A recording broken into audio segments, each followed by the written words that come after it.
علی انصاریان همیشه میگفت دوست دارم قبل از مادرم بمیرم. قبل از مادرش مرد.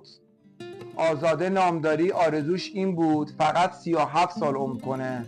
قبل از 37 سالگیش فوت کرد.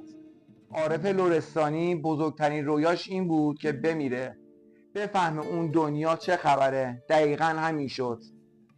مهداد میناون میگفت اگه کرونا بگیرم حتما میمیرم. کرونا گرفت و مرد. ولی حالا ایلان ماسک همیشه میگفت قبل از 40 سالگی پولدارترین آدم روی کره زمین میشم. شد.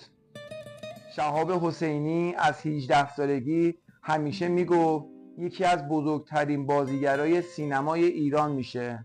الان سوپر استاره. میدونی چیه؟